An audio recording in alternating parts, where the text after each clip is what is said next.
Hey guys, Brae here from Menza Gaming with Dan. G'day guys. Also from Menza Gaming, funnily enough. And we're about to get cracking on an Age of Sigmar bat rep. We've rolled up the game already. We're doing Gift from the Heavens, and we're doing a 1500 point battle report. Khorne versus Tzeentch. So I'm looking forward to all that lovely sky fire he's going to be bringing to the board, where all I've got to worry about is trying to punch him in the head. So let's get to the game, and of course we'll have a look at the armies first. Let's get into it. Okay guys, so deployment's happening right now. Dan's just finishing up his. I'll quickly run through my list and we'll go through Dan's, because I won the roll-off to deploy. So I'm taking the Blood Host of Khorne, which is one Bloodthirster of any type, and I've chosen to take the Wrath of Khorne-thirster. And then 7 or more units taken from certain lists, and I've decided to take exactly 7, which rounds me out to 8, the number of Khorne. Beautiful. So I've got Scarbrand as my Bloodthirster hero, and I've got 3 units of Bloodletters. Each of them have the character in it plus the banner, which allows me to bring them back to their starting number. I haven't paid the points to take any extra, and 3 units of Flesh Hounds, just 5 dudes a piece. And on the Wrath of Khorne Bloodthirster Diablo right here, I'll bring it around this way so you can see him a bit better. So the Wrath of Khorne Bloodthirster right there. I gave him the command trait of the Great Destroyer, which means unpredictable destruction is going to be really good for me, hopefully, on 5s and 6s. Because Dan has informed me that Tzeentch can make me take a lot of neg 1s to hit, so having that could be really, really helpful. I've also given him the, the Chaos Talisman, so he can negate wounds on 6s, which is also going to be really handy to keep him around just that little bit longer. Hopefully it works. If it doesn't, well, he'll die. Plain and simple. Alrighty, so that's my army right there. It's 1480, so I do get a Triumph. I'll check him out and see if it's worth rolling them off or not. Passing it off to Dan now. Hey guys, here's my army running Demons of Tzeentch today. 1 unit of Pink Horrors with full command, 3 Burning Chariots, another unit of Pink Horrors, a Herald on a disc, Lord of Change conversion, It's pretty sweet conversion. Blue Scribes, and another unit of 20 Blue Horrors. Plenty of psychic shooting, lots of shenanigans. Should be a fun game against Khorne. Have you paid for splits? I have not paid for splits, but I have 100 spare points. Oh boy.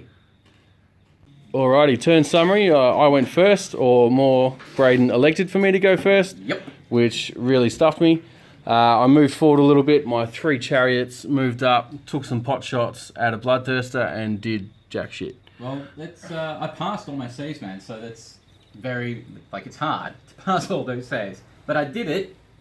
You almost did 3 damage to me, but I managed to negate the wound, thanks to the talisman. And now we see what happens in Khorne turn 1. Yep. Okay, guys, end of my turn 1, end of Khorne turn 1, and it was alright. I killed the chariot. Right there. Killed one of them. He's taken a couple of wounds. Scarbrand has also taken 2 wounds, but both not enough to alter their stats at all. So Scarbrand did nothing to the Lord of Change. In fact, he whiffed all his attacks thanks to the neg 1 to hit. Unfortunately, unpredictable destruction didn't help. Everybody else just kind of ran up and took their spots. And now we're ready for turn 2. So grab a dice, Dan. And this is for the initiative. Oh, it's a 6. It's a 3. Dan, are you going to take the double? I will take the double. You'll take the next turn. All right. We'll be back at the end of Dan's turn 2. Righto, so turn 2, I won the roll-off. I managed to get 2 turns in a row, which was very, very helpful. The meteor came down in my right-hand side of my deployment zone. Which gives you 2 points now, because it's the end of your turn. Which, thank you for reminding me. Yep. We'll move over to this side of the table. You'll notice that there are no Bloodthirsters. 0 Bloodthirsters there and 0 Bloodthirsters there. Shot them off the board. Managed to use my Destiny dice to make some clutch rolls, which is very handy. Got rid of both of those. I think to be fair, your turn took, what, 20, 25 minutes? Yeah. And about 5 minutes of that was not magic. Lots of magic. Plenty magic. You went all the magic, and then you've gone, I'll move some stuff, shoot a couple of things, done. So I've started the strategic withdrawal over to my objective, and I'll wait and see where his lands, and we'll see what happens. Yeah. Okay, guys, end of my turn 2. We're going to do the roll-off in a second, but just ran these guys up. They managed to get a full 10 inches in their movement, which is great. So I can try and siphon that off there. They attempted to charge, and didn't manage to reach anything. These guys also attempted to charge and did nothing. But the 2 units of dogs here, with their rerolls being entirely unnecessary for the distance that they were, managed to make it in and do a fair bit of damage to these chariots, losing 1 dog from that unit. I've managed to get 2 points there, so we're currently tied, as I said earlier. So, Dan, you ready? Yep. I'm going to let you go first this time. I just want to... See, that's not good. All right. It's not bad. I need a 5 or a 6. Oh. Ah! Who are you going to let go first? Oh, I think I'll go first. Ah, yeah. Really? You sure? Yes, I'm sure I will. All right. So we'll be back at the end of Dan's turn 3. Dan, you look a little perplexed there, mate. What's wrong? It's because I spent 100 points on a vortex for my blue scribes, and in 3 turns I've rolled 3 1s. Ah! Don't get to use it. So, as Dan said at the start of the bad rep, guys, he was 100 points down because he's left 100 points out for a vortex. And, such a beautiful thing. So far, beautiful. not required though. Like, so this is karma back at you, man. Tzeentch is fickle. This is karma back at you. Your magic's going to be amazing. You don't need it to be any better than it is, man. Like I said, out of a 20 to 25 minute turn, 5 minutes of that was not magic. So now that's one less thing you have to worry about, I guess. Alrighty, moving forward. Alright guys, that's turn 3 finished. Not too bad of a turn for me. Pretty low key. I managed to clear out the units of Fleshhounds, so 2 units of Fleshhounds there, both destroyed, and another unit over there, down to 2 models left. Still holding the objective. Still got a lot of stuff alive, fair bit of shooting, and wait and see what happens in Braden's turn 3. Don't forget, you get 3 points. Another 3 points. So let's see what happens. All right, guys. End of my turn 3. Charged up. I took out a few blue horrors there. Dogs did nothing. Killed a chariot over here and managed to hold on to that for another turn, giving me another 3 points. So we're still tied for points. And we come to the dreaded initiative roll for turn 4. Come on, I can beat that.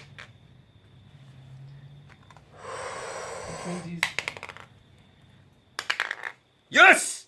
Guess what, Dan? Guess what? I'm going first! I'm not even scared. You should be, because of my battalion. D3 units of my choice within 3 inches of an enemy can pile in an attack before the rest of my turn happens. So, could be interesting. Alright, let's see how my turn goes. Alrighty guys, end of my turn 4. Yes, turn 4. Not bad. Just couldn't get those horrors gone, even with 2 rounds of combat, because of my battalion that I'm using, the Blood Host of Khorne.